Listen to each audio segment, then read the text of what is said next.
Welcome into Outkick the show, boys and girls. I hope all of you are having fantastic Tuesdays. We have got much to get to today, and I would encourage all of you to come and hang out and spend the next half hour discussing all of the news of the day with your boy.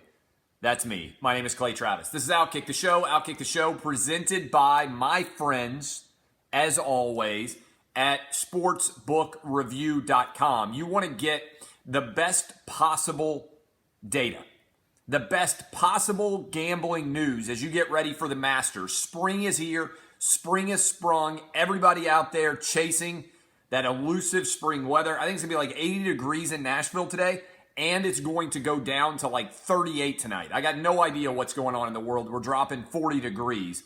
But I'm telling you right now, make sure that you make the right decision. Go to sportsbookreview.com. They got all the latest numbers on the Masters, and where you bet the Masters for future odds makes a big difference. Some places have guys 20 to 1. Some places got them 25 to 1, 30 to 1. You can make a lot more money. Make sure that you go the right place.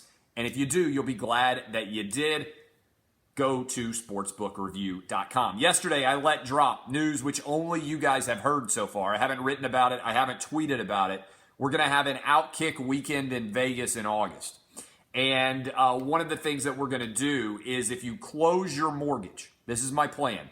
If you close your mortgage in April or May with my guys at thehomeloanexpert.com, if you tell them that Outkick sent you, and you close your mortgage, Outkick or Clay Travis, you close it with them, I'm going to give you free weekend at a Vegas hotel.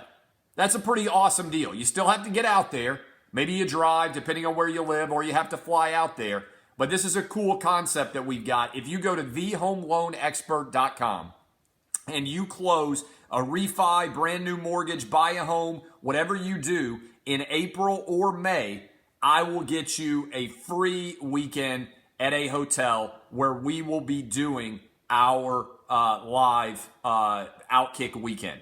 So that's going to be pretty awesome. That's going to be really cool. Weekend party in Vegas is going to be the last weekend in August. Go to thehomeloanexpert.com. Not telling the hotel till we officially sign the contract, but it's going to be a place that everybody will have a good time at. Not telling you the hotel when I officially announce all the details, but I'm telling you that it will be the last weekend in August. I'm hoping to make this a yearly event where we have an Outkick the weekend right before football season starts in Vegas yearly, sort of an annual convention for Outkick. We'll have speakers, we'll have party, we'll have lots of fun. You'll have a lot of time to yourself too. You can gamble, you can get hooked up. It's going to be a lot of fun. Will there be women? I don't know. You can bring women. There's certainly lots of women in Vegas, but are the women going to pay their way? If they close mortgages with thehomeloanexpert.com, they get a hotel room just like the guys do. It's been my experience. I talk about this all the time. I have to lead the nation almost in number of attractive women who take photos of me with another dude. I can't tell you the number of times when I'm out in public, guy with a really good-looking girlfriend or wife comes up to talk to me. Never the girlfriend or the wife who wants to talk to me. She may have no idea who I am. Guy then hands his girlfriend the phone and says, "Hey, babe, can you take a picture of us?" And the girl doesn't even know what to do because most girls aren't used to taking photos that they're not in. Women are always taking photos of each other. Probably the only time their boyfriend or husband has ever asked them to take a photo of them. It's me and the dude with the hot girl taking the photo. It's unbelievable how often that happens. So I am dominating in that arena. I own dudes. Big time. All right, let's get to all of our different stories. Nova dominates over Michigan. Donte DiVincenzo, if I'm pronouncing his name right. I can't get that guy's name right. The fiery Italian, the most dominant Italian since Rambo. He had some old tweets that turned into a controversy. ESPN WokeCenter AM debuted on Monday. They're now 2 days in. They have now posted lower ratings than the SportsCenter did on ESPN and ESPN2 that they replaced. Go figure. And I haven't talked about this Laura Ingraham controversy because I was down at the beach last week and I only did one show last week. But I want to touch on that and dive into that controversy because there's never a controversy I see that I don't want to find myself in the middle of. So let's start with Nova. Jay Wright becomes the 14th current college basketball coach, 14th college basketball coach, I should say, overall, to have multiple titles. Right now, 3 current college basketball coaches have multiple titles. Coach K, Mike Krzyzewski, and Jay Wright. There are only 2 college football coaches with multiple titles right now, Nick Saban and Urban Meyer. So there are only 5 in all of college basketball, current college coaches that have multiple titles and are right now coaching. Coach K, Roy Williams, Jay Wright, Saban, and Urban Meyer. That's pretty unbelievable. I think I said Roy Williams, right? Roy Williams, Coach K, Jay Wright, Saban, and Urban Meyer. That's it. Okay, I said Coach K twice. You know what the fuck I'm talking about. Roy Williams got 3 titles at UNC. All right? Coach K's got 5. And Saban's got 6, I think, now. And Urban Meyer's got 3, if I'm not mistaken. Jay Wright now has 2. Don't be obsessed with things. You know what the fuck I'm talking about, all right? So, Nova dominates. I got to tell you right now. We spent a lot of time on the show this morning. I believe if you go back and look at Michigan since 1948, 70 years.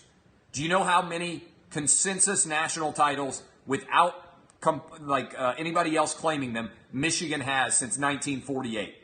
1. 1 undisputed title for Michigan football or men's basketball since 1948. They also have a half of a title, which is in dispute with Nebraska. For a program that gets as much media attention as Michigan does, they have 1 half of a title from 1997. They won the title in 1989 with Glenn Rice and Ramil Robinson. It is my contention that Michigan is the most overrated college program. When you look at the college program, people out there are like, we're really good at hockey, or we're really good at women's gymnastics. Don't give me that shit. We judge whether or not a program is successful by 2 things: how they do in football and how they do in men's basketball. Otherwise, UConn is the most dominant athletic program of all time, and Tennessee is the second most dominant athletic program of all time. The truth of the matter is we judge on men's football, and men's basketball. My 5 here, indisputable, top 5 most overrated college programs in the country right now. 1, Michigan. 2, Georgia. You know, since World War II, Georgia has 1 national title, and that took Herschel Walker. Oh, you hairy dogs, back in 1980. I know they almost won 1 this year, but they have 1 title since World War II in major sports. They've never been any good in basketball. That's pretty crazy to think about. 3, Notre Dame. The most statistically, according to the AP poll and the USA Today poll, consistently overrated team is Notre Dame. Nobody has ever been more overrated relative to their actual performance preseason to end of season than Notre Dame. Number 4, Texas. They basically have 1 title with Vince Young in the last 40 some odd years. They never won a national title in basketball. They've been to, I think, 1 Final Four. They are number 4. And number 5, Tennessee. Tennessee has 2 national titles in football, 1951 with Tennessee and 1998. Both are consensus. That is the number 1 overall breakdown. Boom. Happened to look up and see a guy complaining about the topics. Guess what? Never going to be in the show again. Whew, he's dead. So I don't always read the comments. I read probably 5% of the comments, but if I happen to look over and see them, they're dead forever. Those are the 5 most overrated college football programs of all time when you look at men's basketball and football. It's a great topic for debate. We then got into an interesting question. Who are the most overrated, who are the best programs that have never won a title? And to me, the best programs that have never won a title, you can break them down by conference. I think probably UVA in the ACC. I think probably it's either South Carolina in the SEC. I think West Virginia in the, this is funny, you're ugly. But guess what? I'm rich, and if I were single, your girlfriend would want to bang me. Let me take a break here for a sec. You're ugly, okay, whatever, I'm incredibly ugly. If I were single, I would ask you what your name is, and I would come to wherever you live with your ugly girlfriend, and I would get your ugly girlfriend to want to bang me, and then I would tell your ugly girlfriend, you know what, I don't bang fat chicks, because I guarantee you got a fat and ugly girlfriend. You're the kind of guy who goes anonymously on the internet and judges other men. You probably got a fat and ugly girlfriend. So I would go to your fat and ugly girlfriend. I would go hang out with her for a day. I'd be like, hey, what's up, bitch? My name's Clay Travis. I'm rich. And let's go get some milkshakes. I'm going to go buy you some bacon. We're going to hang out. We're going to drive around town. And then I'm going to tell you that I'd like to bang you. And right when you agree to bang me, I'm going to be like, no, you're too fat for me. Go back with your ugly-ass boyfriend. And then I'm going to video that, and I'm going to show up on your doorstep. I'm going to be like, hey, bang, bang, bang. Who is it? It's Clay Travis. What are you doing here? I'm just showing up to see this mosquito dick here. You know your fat and ugly girlfriend? Yeah, she just tried to bang me. Just thought you'd want to know, loser. And then I just turn around and walk away. You know what that guy would do? Cry himself to sleep at night like he does normally. Consistently, the people who come after other people for looks, mosquito dicks. Really, seriously. You know, when you're able to make plays with good-looking women, you notice something interesting. This is just a tip, by the way, for guys out there. Women really don't care what you look like. They really don't. Assuming that you are relatively decent, like just decent looking, that you can take care of yourself. Guys think women think like men do. They don't. Men are very much attracted to physical appearance. Women are attracted to confidence, to talent, to money, to success, all of these things. If you have all of those things, it doesn't matter what you look like. You're going to get a good-looking woman. Just advice. I always say this. If you were worried, like there's a lot of guys not going to college now. You know, you look at the rates on graduation for bachelor's, graduate degrees, and everything else. Women are dunking on men when it comes to overall educational achievement. And so there's this huge collection of women out there that are graduating from college, that are going on and getting advanced degrees, and there aren't enough smart men for them to date. There's tons of women out there making good money, good living, and they're trying to find guys to date, and there are too many fucking losers out there for them to actually date. If you were an intelligent young guy, the best thing you could do is go to school and be smart. Most guys ultimately make decisions about life because they're trying to attract the best possible mate. This is how biology works, right? Men succeed because success makes it more likely that they are going to be able to attract women. Just a little biology lesson for you right here. Men, because we have sperm, have got like a machine gun. And so we can just spray our seed all over the place. We don't care. We're just running around like crazy people. Women are like targeted assassins because they got eggs. And they don't have that many of those eggs. And so as a result, women are selecting men that are going to make their children more successful. And as a result, as a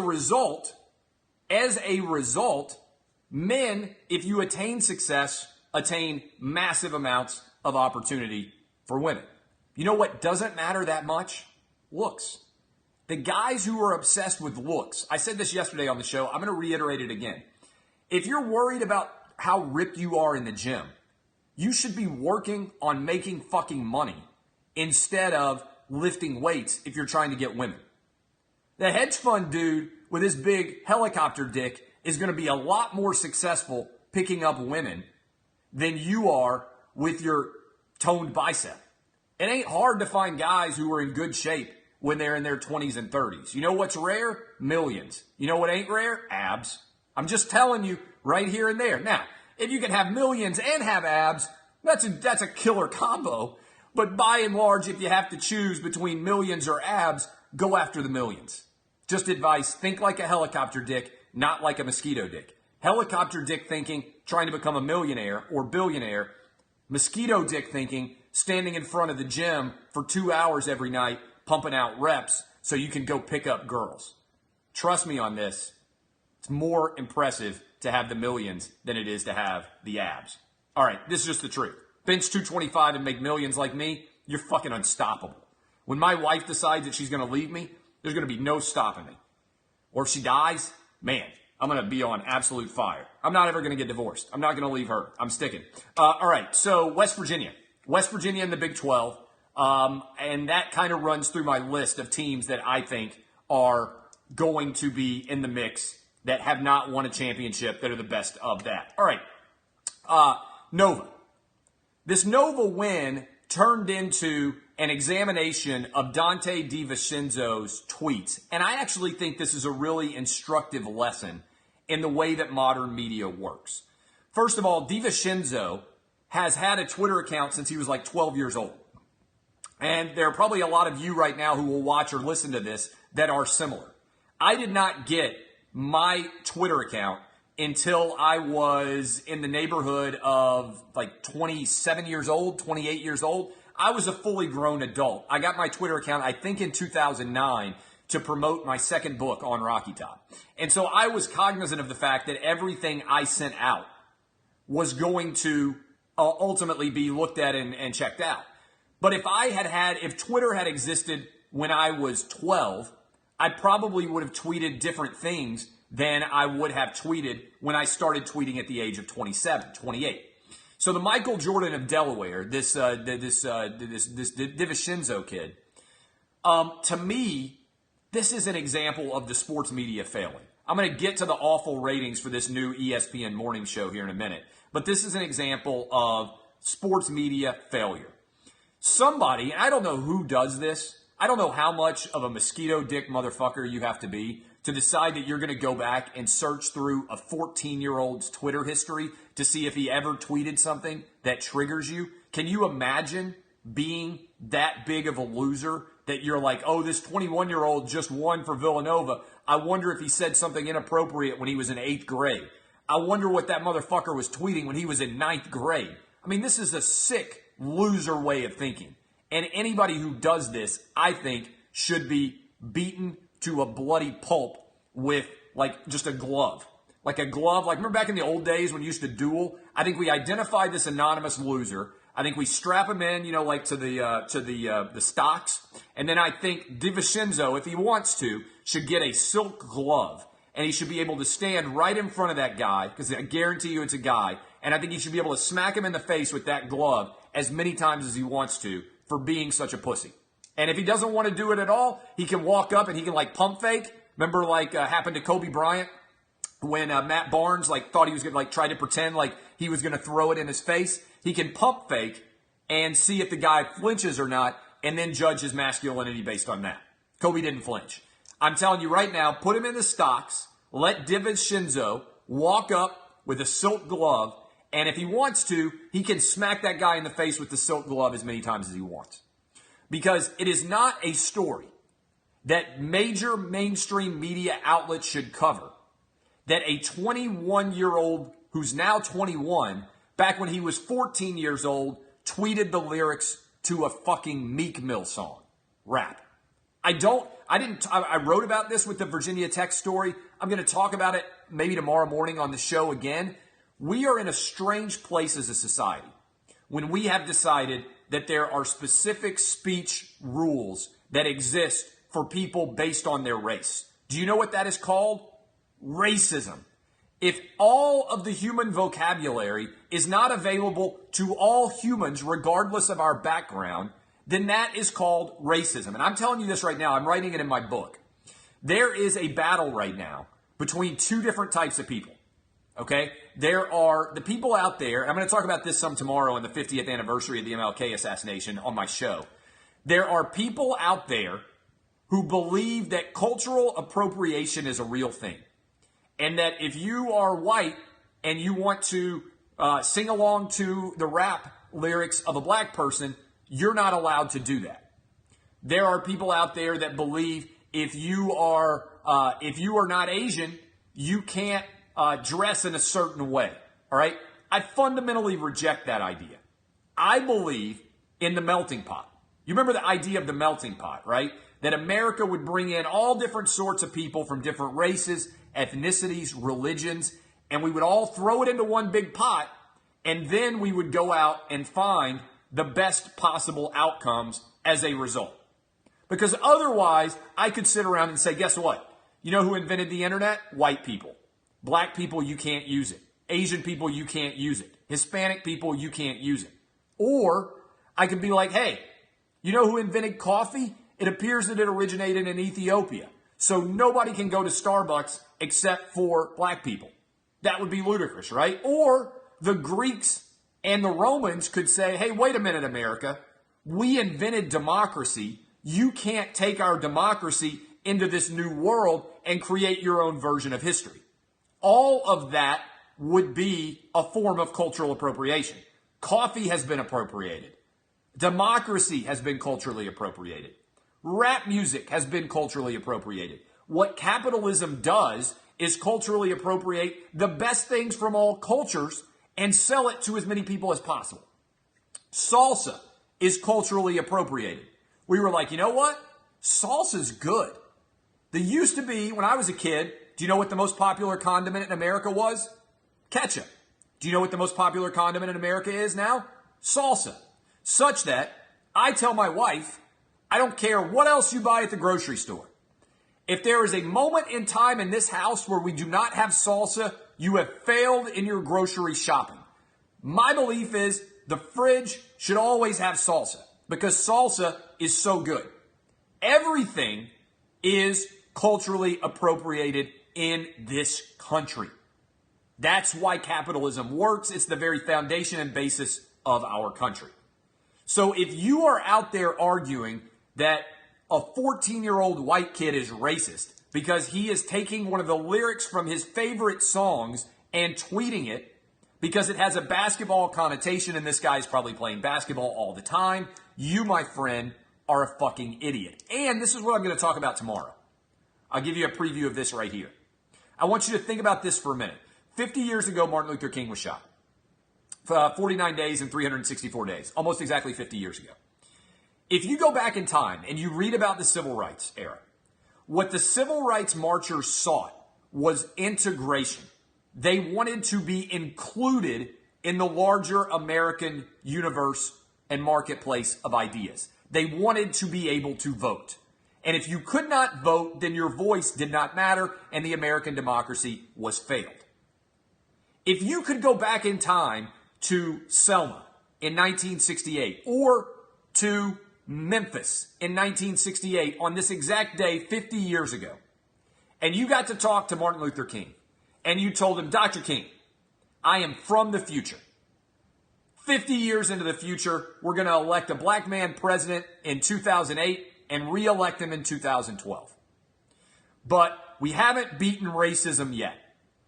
There are going to be white girls at Virginia Tech who are going to rap along to a popular musical style called rap music that is predominantly dominated by black men. And we have created almost 3 billionaires of people who just rap songs. Jay-Z, Puff Daddy, and Dr. Dre. All they do is create music for a living, and it's so popular in the United States, white people eat it up. But I want you to pause for a minute. They are going to sometimes use the N-word, but not actually the N-word. There's going to be a new derivation of the N-word that ends in A and is actually a sign of cultural appreciation. And they, wait for me, Dr. King, they are going to culturally appropriate a subtle variation of the N-word, which is actually an endorsement and represents paying homage. They are going to, listen to me, Dr. King, you might have to sit down for this. They are going to sing along to the lyrics. Martin Luther King would have been like, all right, pause for a minute. I read a lot about Dr. Martin Luther King. I think he would have a good context here. I think he was some, pause for a minute. Pretend I'm Clay Travis. He'd say, Clay, I want you to wait for me a minute. You went to a high school in Nashville, Tennessee that was named after me, Dr. Martin Luther King Jr. Yeah, I did. I graduated from there. And that wasn't controversial at all. No, they name high schools and streets and everything else after you all over the country now. It's like, okay. And you're telling me that we elected a black president. Yeah, elected him twice. But I'm telling you, 2018, there's this word called woke, and things are out of control. Okay, what's out of control, Clay?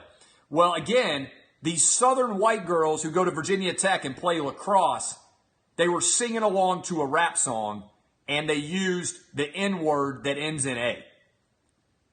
He would have been like, okay?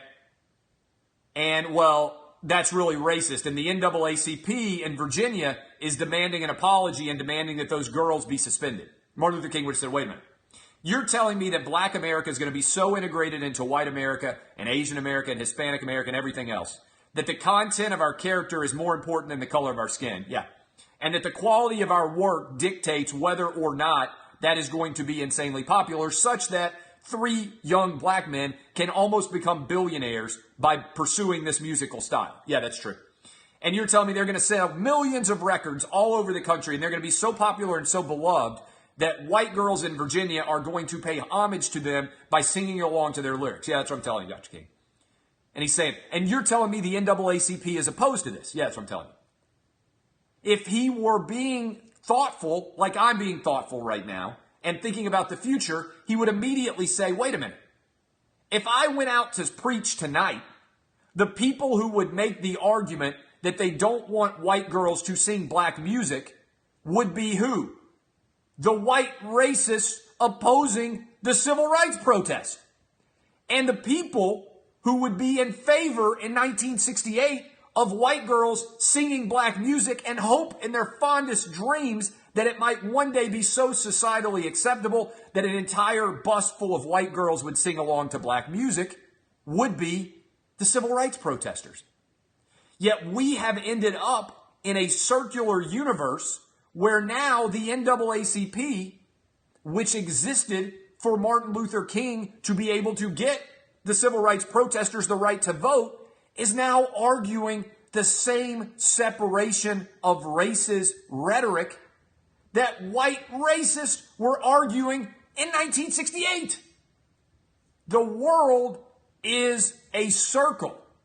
And what people don't understand is if you are intelligent, you recognize where you are on the circle, and we have gone so backwards in our national discourse on race that the NAACP is now arguing the same things that white racists would have argued in 1968, which is we need separate but equal. We need white races to be different from black people. We need different rules for speech based on who is speaking. It is fundamentally broken. I'm going to talk all about that right now. I blew a lot of your minds. If you enjoyed this, think about it, share it. I would encourage you to do so. All right, 2 other things. The ESPN WokeCenter ratings. Everybody out there, me, was pointing out that Mike Greenberg's making $6.5 million a year. Michelle Beadle's making $5 million a year. Jalen Rose is making $3 million a year. I'm not great at math, but that's basically $15 million. And they have decided they're going to compete with Good Morning Football, which has been kicking everybody's ass up and down the field. Good Morning Football launches on the NFL Network. It's got Peter Schrager. It's got Nate Burleson. It's got Kay Adams. It's got Kyle Brandt, right? Great show. I'm on the radio. I have that show on my television. I enjoy those guys, all right? Now, ESPN decides they're going to launch this show, Get Up, with an exclamation point. That's how they say it. Get up! Exclamation point. And they're like, we're going to pay these guys $15 million. $15 million to these guys, all right? They just got their ratings for the first day. After they have spent millions of dollars promoting this new show, selling the idea that everybody wants to hear Mike Greenberg, Michelle Beadle, Jalen Rose sit around and debate sports. The ratings were actually down. You compare them to last year on the Monday after the national title game, which is a pretty good day to talk. Lots of people want to discuss things. After the Final Four, the Monday after the Final Four. Less people watched that show on ESPN and ESPN2 than watched SportsCenter last year. So they spent tens of millions of dollars on a New York City studio. They spent $15 million a year on the talent. And they have produced a lower viewership than would have watched if they hadn't changed anything at all. Now, I'm not an expert in TV. I talk on Periscope and Facebook and podcasts and the radio for a living. But it seems to me that it would be a bad business strategy to spend tens of millions of dollars and end up with less people consuming your product than were consuming your product before you spent tens of millions of dollars. To wit, if I suddenly in the Outkick mansion spent $50 million on creating the greatest studio of all time, and I had all the tens of million dollars of advertising buys that were being spent to promote my show. And I did all this media. And then I sat down on the Monday with the new studio and I pushed go live. And my audience was smaller than it was last year at this time. I would think to myself, holy fuck, you are an imbecile. Maybe that's what the ESPN executives should be thinking. Because they're going to say, oh, it's tough to produce audiences in the modern day and era. But you know what's up over last year? Good Morning Football. Do you know what's up over last year? Undisputed. So if NFL Network and FS1 are up, how in the world are you down with a brand new show that you spent tens of millions of dollars on? It just doesn't add up for me. Get up? Yeah, more like get down. And not in a good way. All right, finally. And that show is, they're idiots. They're idiots. And I'm going to write about that probably in my book, which will be out in September.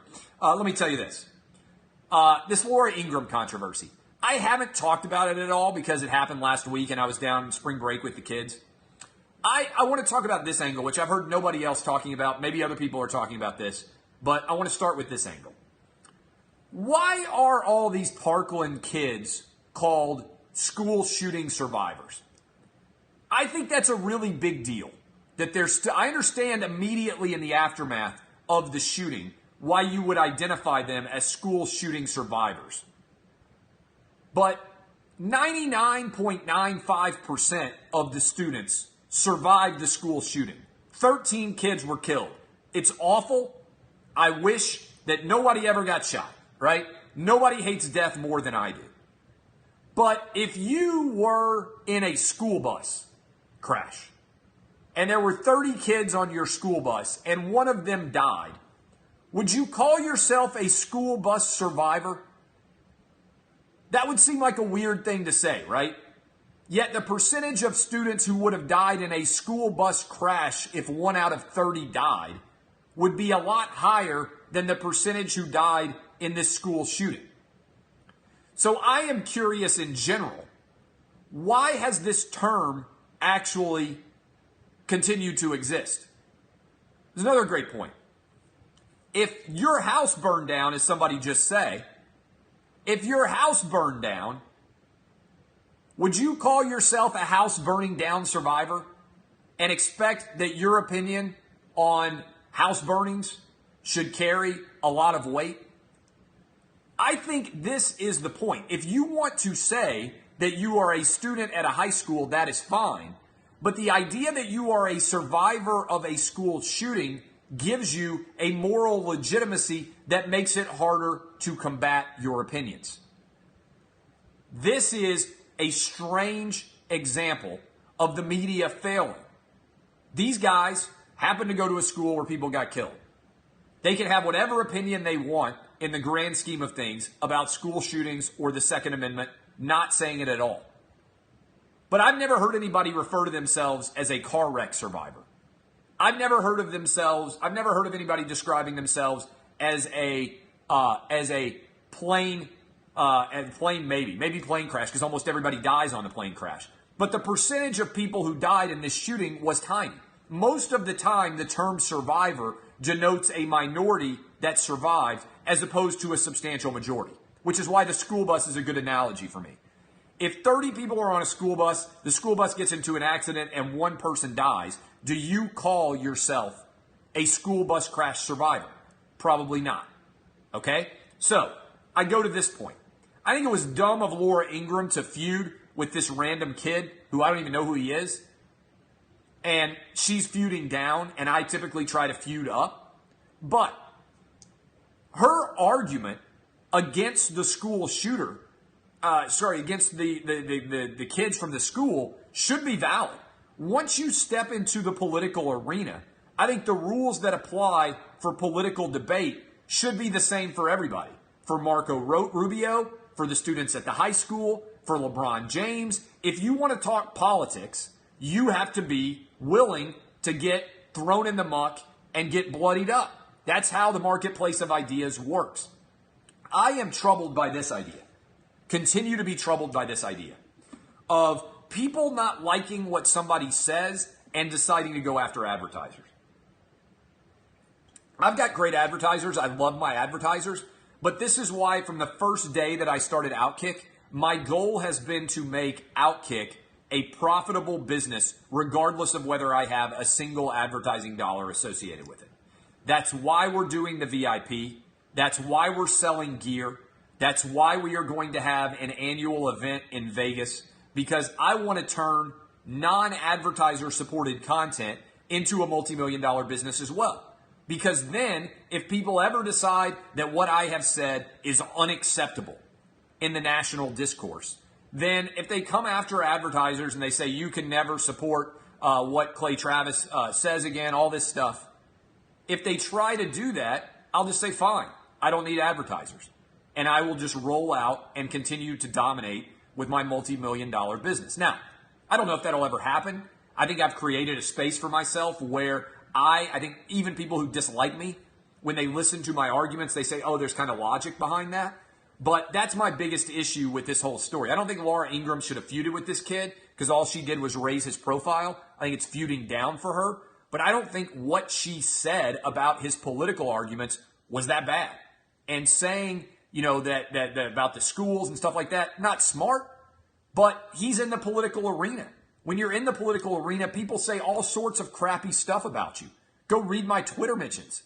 It's a cesspool. I love it because I'm like a pig. I love diving into the muck and rolling around in there. I genuinely love being involved in arguments and debates and everything else associated with it. Most of politics is personal attacks. Like, what about the personal attacks? Most of politics is personal attacks. You can argue you don't like it, but that's been the case for all time. If you get involved in politics, you're going to be attacked personally. That happens all the time. I get attacked personally all the time, and I talk about sports for a living. Go read what people have said about me. Attack me personally all the time. Attack my kids. Attack my wife. That's what happens when you're in the public arena. It's messy.